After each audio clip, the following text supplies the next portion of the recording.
Welcome to our podcast, Learn Biblical Greek, brought to you by Dr. William Stewart, the co-founder of Teleios. This captivating podcast teaches you biblical Greek through a verse-by-verse study of the book of Ephesians, interjecting Greek grammar, Greek word meanings, and vital theology concepts. Thanks for joining us on this exciting biblical journey. Your study will be more effective if you use the Greek text with the Bible word codes, either on the eSword download or Bible Hub website. These links are on our podcast website at www.teliosresearch.com.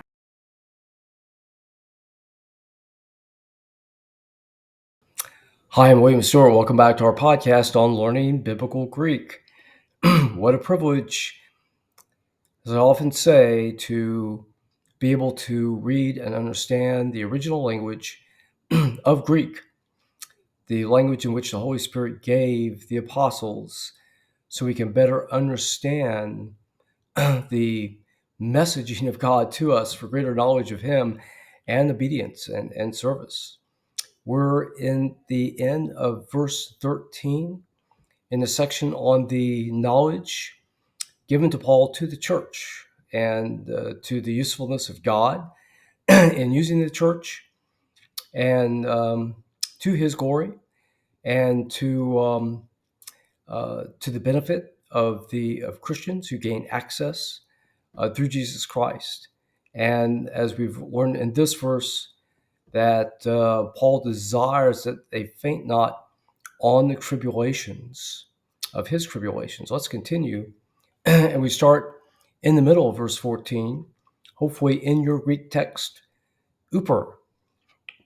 This is where we would get the English word hyper, means over in the accusative and on account of in the genitive, which we see here, because umon, of course, is your. That omega n tells you that it is that genitive plural. Remember, we don't conjugate prepositions, so uper is always the same. The next word is etis. And now that's an interesting word. It's really split between two relative pronouns, os and tis.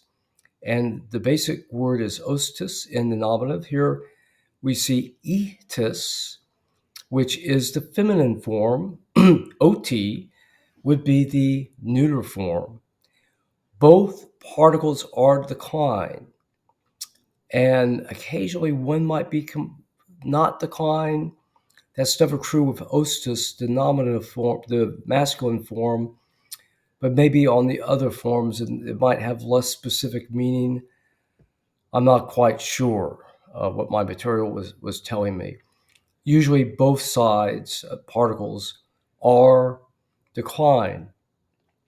Interestingly, the first particle is decline, as would be for first or second declensions, those endings, and the second half, third declension.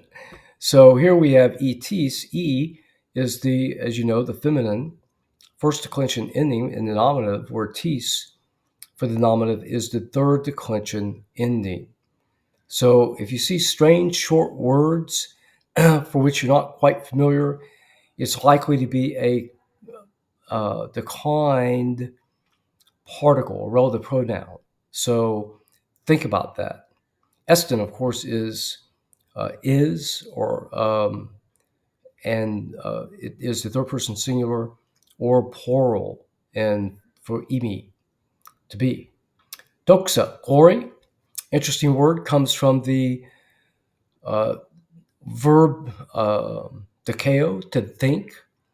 How it gets the glory, doxa, I don't know. Glory is always this word, really, typically.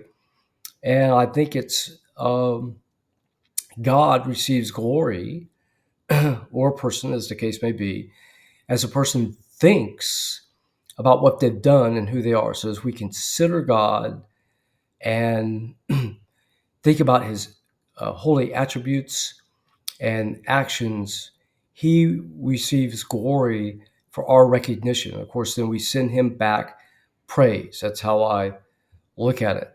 Umon, of course, again, is the plural genitive for you, as we've seen just a few words ago. So It all boils down to, wherefore I desire that you faint not at my tribulations for you, which is your glory.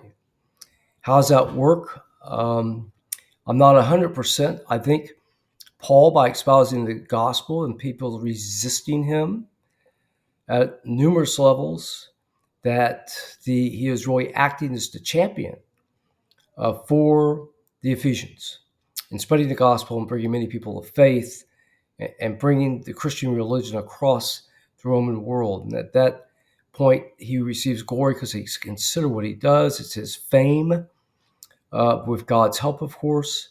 And they can take a measure of pride in, as we take pride in the gospel and being right and who we are. They take a measure of pride in what Paul does. So that may be controversial. You may look at it differently. Please consider, but that's how I think about it. It's a very positive thing Paul's doing, champion the cause of the faith for the Ephesians. Okay, next time we will start Paul's second model prayer, and this is very instructive. It integrates nicely with his first model prayer at the end of chapter 1, and also in his model prayer in the middle of Colossians 1, verses 9 to 14. Glad you're here today. Please join me next time.